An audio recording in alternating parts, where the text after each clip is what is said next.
SG Consultancy Services. Study MBBS in Russia, Philippines, Uzbekistan.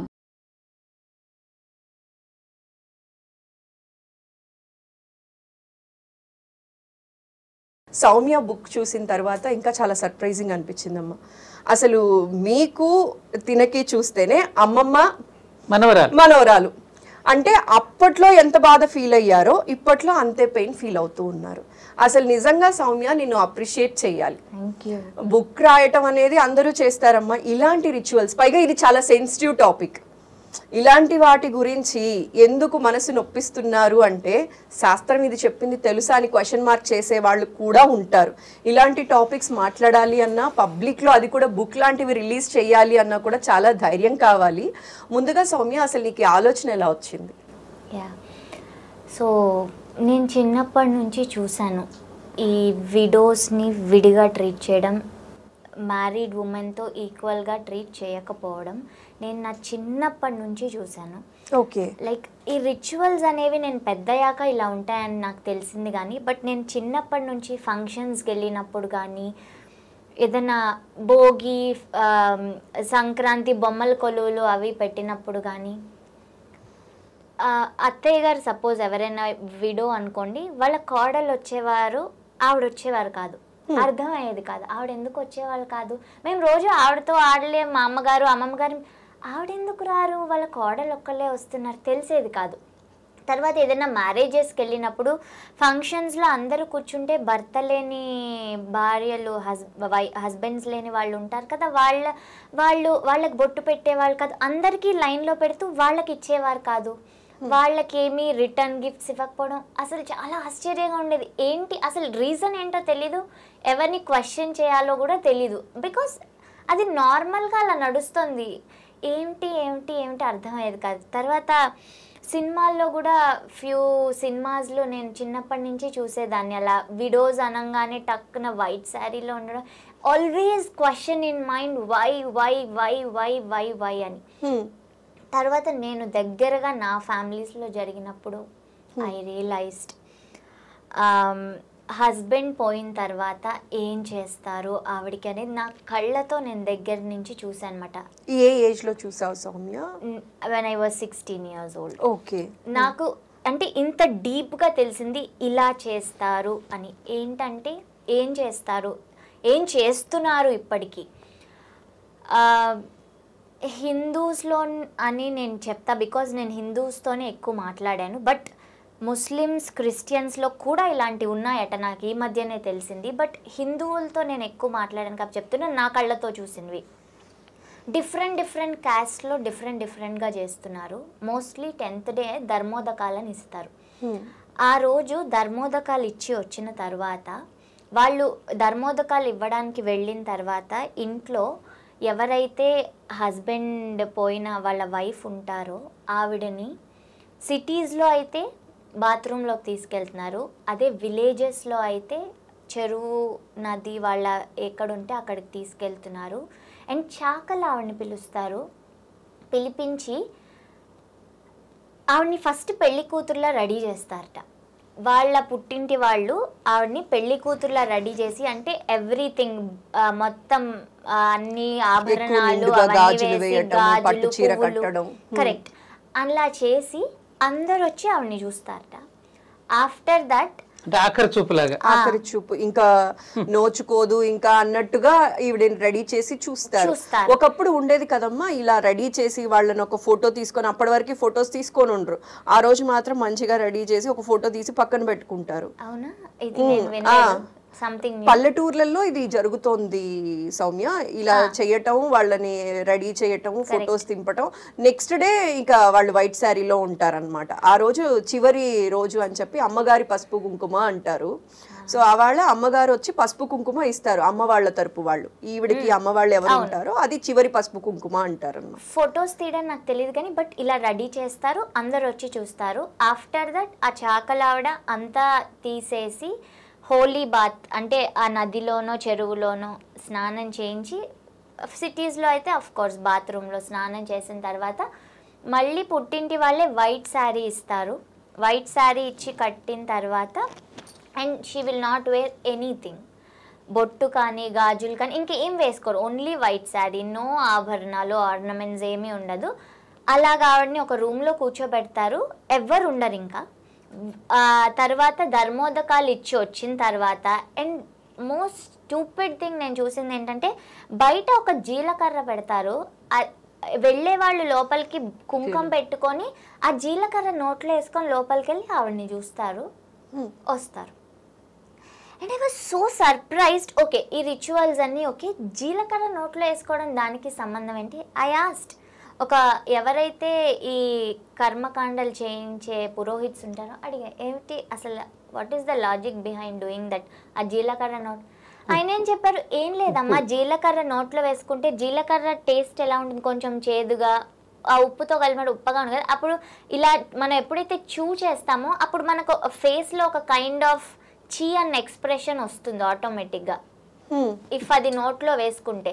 So మనం ఆ నోట్లో వేసుకొని ఆ చూ చేసినప్పుడు ఆవిడని చూసినప్పుడు ఒక ఆ చీ అనే ఎక్స్ప్రెషన్ కానీ ఒక ఏమంటారు, ఒక ఎంబారసింగ్ ఎక్స్ప్రెషన్, అది అంటే ఆ ఎక్స్ప్రెషన్ ఆవిడకి కనిపించాలని చేస్తారట. No no no no no ఇది అని ఆ పురోహిత్ చెప్పారు. పురోహితుడు చెప్పిన సమాధానం, తెలియక చెప్పిన మూర్ఖత్వంతో చెప్పిన సమాధానం అది. ఓకే, ఎందుకనంటే జీలకర్ర ఉప్పు కలిపి పెడతారు. మనకి తలస్నానం చేసినప్పుడు కుంకుడుగాయలు కళ్ళల్లో పడితే ఉప్పు నోట్లో వేసేవారు, వెంటనే తగ్గిపోయేది. గుర్తుందా లేదా మీకు? అవునమ్మా. వివాహ సమయంలో జీలకర్ర బెల్లం పెడతారు. ఇక్కడ ఉప్పును జీలకర్ర కలిపి ఎందుకు పెడతారంటే దానిలో ఒక శాస్త్రీయత ఉంది. అది చెడు కోసం కేదో అవుతుందని కాదు. సాధారణంగా మనం దుఃఖించేటప్పుడు కొన్ని మలాలు బయటకు వస్తాయి. ముక్కు నుంచి చీముడు వస్తుంది, కళ్ళల్లో నుంచి నీళ్ళు వస్తాయి. ఆనంద బాష్పాలు వేరు, దుఃఖంతో కూడినటువంటి బాష్పాలు వేరు. మాలిన్యాలన్నీ అంటే మలాలు బయటకు వస్తాయి. ఆ మలాలు బయటకు వచ్చినప్పుడు దానిని నివారించడం కోసం అని చెప్పి దానికి జీలకర్ర ఉప్పు నోట్లో వేసేసుకుంటే ఆ మాలిన్యాలన్నీ పోవడం కోసం అని చెప్పి అది శాస్త్రీయతను ఆరోగ్యాన్ని పెట్టారు. అది బంధువులు కూడా ఏడుస్తారు కదమ్మా, దగ్గర వాళ్ళు రక్త సంబంధికులు అందరూ కూడా దుఃఖంతో ఏడుస్తారు కదా. వాళ్ళు వచ్చినప్పుడు ఏమిటంటే అది కొంచెం నోట్లో వేసుకోవడం వల్ల ఆ దుఃఖపూరితమైనటువంటి ఆ మలాలన్నీ కూడా బయటికి పోవడం కోసం అని చెప్పి ఆ ఉప్పు జీలకర్ర నోట్లో వేసుకుంటే అది పోతుందనే ఉద్దేశంతో సైన్స్ పరంగా చెప్పారు, ఆరోగ్యపరంగా. వీళ్ళది నీ విధంగా చిత్రీకరించి పెట్టడం అనేది జరిగింది. ఎంత చక్కగా చెప్పారమ్మా. ఇలాంటివి తెలియకపోవడం వల్ల ఇప్పుడు తనకి తెలిసింది కాబట్టి అర్థం చేసుకుంటుంది. లేకపోతే అటా అన్న దీంట్లోనే అది ఇంకా ఆల్రెడీ బాధలో ఉన్న వాళ్ళకి ఆల్రెడీ చిరాకు వచ్చేసి ఉంటది ఇలాంటివన్నీ చూసి. ఇది ఇంకా ఆన్ టాప్ ఆఫ్ దట్ అగ్గికి నెయ్యి తోడైనట్టు. నిజంగా మీరు ఒక పాయింట్ చాలా చక్కగా చెప్పారమ్మా. మన సనాతన ధర్మం ఏదైతే చెప్తుందో, మనం ఏ ఆచారాలు అయితే ఫాలో అవుతామో వీటి ప్రతి దాని వెనక ఒక సైన్స్ ఉంది. బట్ ఆ సైన్స్ కనుక తెలుసుకుంటే ఆనందంగా సంతోషంగా ఉండగలం. ఆ సైన్స్ ని పక్కన పెట్టేసి మూఢనమ్మకాల పేరిట కనుక ముందుకెళ్తూ ఉంటే వాళ్ళు బాధపడతారు. ఇట్లాంటి జనరేషన్, ఇప్పుడు నెక్స్ట్ జనరేషన్ అమ్మాయి 24 years పట్టుమని 16 years లో చూసిందట, కానీ ఎంత గట్టిగా నాటుకుపోయింది, ఎంత బాధపడుతుంది ఆ విషయాలు. అది ఉద్యమంగా చేస్తుంది ఇప్పుడు. అసలు ఈ పుస్తకం చదువుతుంటే అర్థమవుతోందమ్మా అసలు ఎన్ని పాయింట్స్. అసలు నిజంగా ఇంత పర్టికులర్ గా ఇంత చదివిందా, ఇంత స్టడీ చేసిందా, ఇంత పెయిన్. అసలు మనం కూడా తెలుసో తెలియకో ఎక్కడైనా ఎవరన్నా ఇల్ట్రీట్ చేసి ఉంటామా అన్న భయం వచ్చేసిందమ్మా ఒక్క నిమిషం. ఇలాంటి వాళ్ళు ఇంకా ఉన్నారు అంటే అక్కడెక్కడో ఒక దగ్గర మనం ఫుల్ స్టాప్ పెట్టక తప్పదమ్మా, పెట్టాలి. ఇదే ఒక మాట చాలా అవును.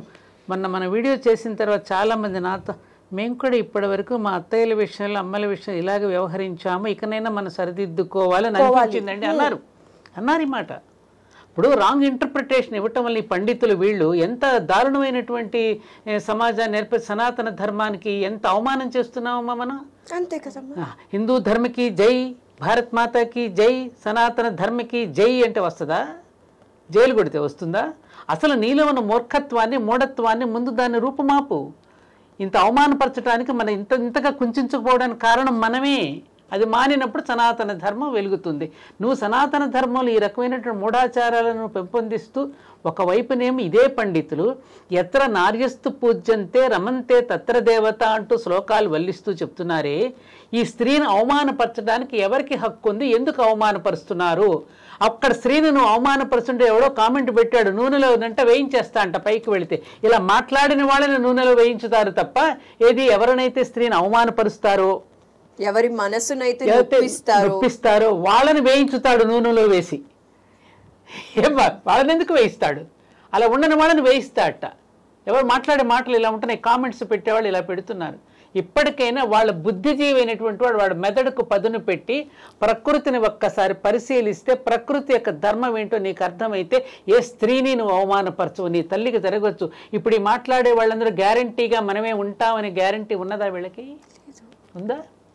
ఈ మాట్లాడే తల్లులందరికీ భర్తలు కంటే ముందు తను చనిపోతామని భర్తలు తెలుసా వీళ్ళకి? తెలీదు. తెలుసా? నిజంగా ప్రేమ కలిగినటువంటి భార్య అయితే తనకంటే ముందు భర్త వెళ్ళాలని కోరుకుంటుంది. నేను అదే కోరుకున్నా. ఎందుకంటే ఎవరు ఆ స్వేచ్ఛగా భార్య దగ్గర ఉన్నంత స్వేచ్ఛగా భర్త బ్రతకలేడు. కాబట్టి నిజమైనటువంటి ప్రేమ ఉన్నటువంటి భార్య అదే.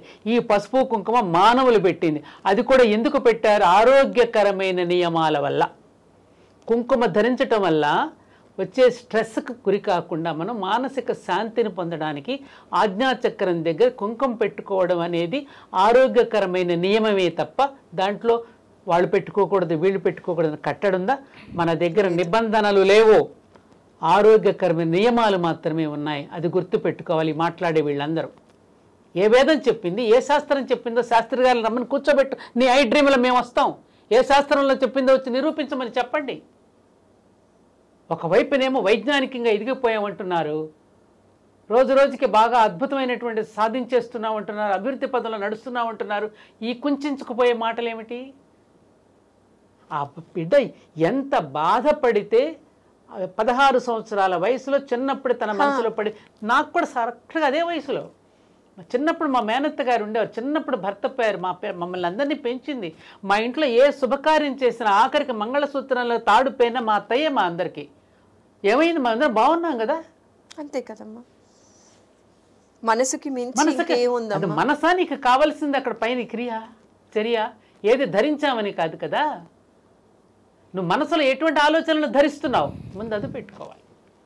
నాకు ఆశ్చర్యం వేసింది, నిన్న వచ్చింది నా దగ్గరికి. నాకు తెలియదు పాప ఎవరో. అమ్మమ్మ నీ దగ్గరికి వస్తున్నాను ఉంటారా ఇంట్లో అని అడిగింది. వస్తున్నాను రామ్మ అంటే నాకు చాలా ఆశ్చర్యం వేసింది. మళ్ళీ ఒక గార్గిని చూశాను అమ్మాయిలో నేను, మరి ఒక ఉభయ భారతిని చూశాను అమ్మాయిలో నేను. రియల్లీ నన్ను చాలా సంతోషం అనిపిస్తోంది. ఎంతమందితో పోరాడి ఎంతమంది దగ్గరికి తిరిగి ఉంది నన్ను చెప్పిందమ్మా నాకు. ఎంతమంది పెద్దవాళ్ళ దగ్గరికి వెళ్ళి పండితుల దగ్గరికి వెళ్ళి మాట్లాడొచ్చిందో ఈ విషయాలు. ఆమె మనసు ఎంత గాయపడింది. ఇప్పుడు మన ఇంటిలో మన పిల్లలే మనకేదన్నా జరుగుతుంటే వాళ్ళ మనసు ఎంత బాధపడుతుంది. మా నాన్నగారు చనిపోయినప్పుడు కూడా నేనెంత బాధపడ్డాను. ఎక్కడో ఒక దగ్గర ఇది ఆగాలమ్మా, అది దానికి ఎవరో ఒకళ్ళు శ్రీకారం. ఎందుకు ఒక ఎగ్జాంపుల్ చెప్తాను, స్త్రీలు కూడా ఆలోచించాలి. మా మదర్ నాన్నగారి పోయి, మా అమ్మ ఎప్పుడు నిండుగా చాలా అందమైన మనిషి, నిండుగా ఎప్పుడు చేతులు నిండా గాజులు మంచి బొట్టు పెట్టుకుని చాలా అందంగా ఉండి, మా నాన్నగారి కంటే తాను ఎప్పుడు ముందు వెళ్ళాలనేది ఎప్పుడు ఆవిడకు ఒక కోరిక ఉండేది.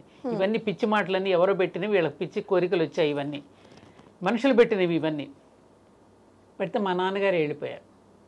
అమ్మ నువ్వు ఇలా ఉండొద్దు అని చెప్తే మా అమ్మ ఏమైంది, నేను ఎట్లా ఒకప్పుడు తనకు ఆ కోరిక ఉంది, ఇప్పుడు నేను ఎలా ఉంటాను. ఒకప్పుడు నేనే మా అన్నయ్య భార్య మా అన్నయ్య చనిపోయినప్పుడు మా వదిలికి దగ్గరుండి నేనే చేయించినప్పుడు ఇప్పుడు నేను ఎలా ఉంటాననేది అమ్మకు అప్పుడు తెలిసింది తప్పనేది.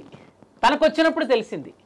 తన దాకా వస్తే కానీ తెలియదంటారే, తన దాకా వచ్చిన తర్వాత ఇది తప్పనేది అమ్మకు మనసు బాధపడినప్పుడు తెలిసింది. ఇప్పుడు అనుకునే స్త్రీలకు కూడా తన దాకా వస్తే కానీ తెలియదు ఇంకొక స్త్రీని బాధ పెట్టినప్పుడు. ఖచ్చితంగా ఈ బాధ పెట్టడం అనేది ఖచ్చితంగా తగ్గాలి. అందరిలో కూడా ఇది మార్పు రావాలి. ప్రతి ఒక్కరూ ఆలోచించాలి. ఆశ్చర్యం ఏంటంటే నాకు ఎడ్యుకేటెడ్ ఉమెన్ కూడా అలాగే బిహేవ్ చేస్తున్నారమ్మా. వీళ్ళు అనుకుంటా ఈ మధ్య నేను ఇది దాదాపు 30-40 సంవత్సరాల నుంచి పోరాడుతున్న మన దేవాలయంలో అందరితోనూ చేయిస్తాను నేను వ్రతాలు పూజలు, అందరినీ ఇన్వాల్వ్ చేస్తాను నేను. ఏమవుతుంది, ఏం జరుగుతుంది? నూనెలో వేయించేస్తాడా? అమ్మ శభాష్ అంటుంది. జగన్మాతమ్మ బిడ్డలందరూ సమానమే తల్లికి. ఈ రిచువల్స్ అన్నీ ఎక్కడ కనిపించినాయి నీకు? ఏ వ్రతంలో కనపడి చెప్పండి నాకు, నిరూపించమని వచ్చి మాట్లాడే వాళ్ళందరినీ. చాలా హాయిగా అనిపిస్తుంది అమ్మా ఇలాంటివి మాట్లాడినప్పుడు, చాలా ధైర్యం అనిపిస్తుంది. అండ్ తినకి చూడండి, సైన్స్ గురించి చెప్పకపోవటం వల్ల ఆ పంతులు ఎవరో కొంచెం అలా తప్పు చెప్పడం వల్ల అంటే మొహం వికారంగా పెట్టి ఆవిడని ఇంకా బాధ పెట్టాలేమో అన్న ఫీలింగ్ వచ్చింది తనకి. ఇలా ఇంకా ఎన్నెన్ని వెళ్ళిపోతున్నాయో తెలియని వాళ్ళకి. తర్వాత నాకు తెలుసు ఈ సైంటిఫిక్ రీజన్ ఇది అని. తర్వాత ఐ గాట్ టు నో. ఆయన చెప్పినప్పుడు ఏం లాజిక్ లేదు అందులో.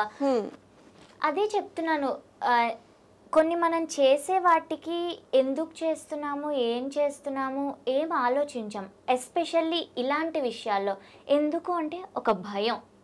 సూపర్స్టిషియస్ బిలీఫ్స్ ఏవన్నా చూసుకుంటే ఒక భయం అనేది మనసులో నాటేటప్పటికి ఎందుకు వచ్చిన గొడవలే, చేసేస్తే పోలా, మళ్ళీ మనకేమవుతుందో, దానివల్ల ఆలోచన శక్తి కోల్పోతున్నాం. దానివల్ల మనం ఆవిడని ఎంత బాధ పెడుతున్నాం అనే విషయం కూడా మనం మర్చిపోతున్నాం. బికాస్ దేనివల్ల అంటే ఒక థిన్ లైన్, అది సూపర్స్టిషియస్ బిలీఫ్, అదొక భయం పెట్టేశారు మనకి.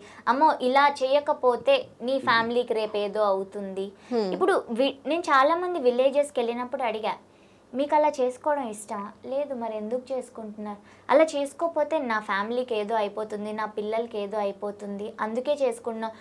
ఒకవేళ మేము ఇలా చేసుకుంటే అట్లీస్ట్ వాళ్ళు హ్యాపీగా ఉంటారు కదా అలా చెప్తుంటే వాళ్ళు, నేను అదే వాళ్ళు ఎంత మంచి వాళ్ళో చూడండి. ఇతరుల కోసం వాళ్ళని వాళ్ళు సాక్రిఫైస్ చేస్తున్నారు, వాళ్ళని మనం ఇనాస్పిషియస్ అంటున్నాం. అంటే ఎంత మూర్ఖత్వంలో బతుకుతున్నాం అసలు.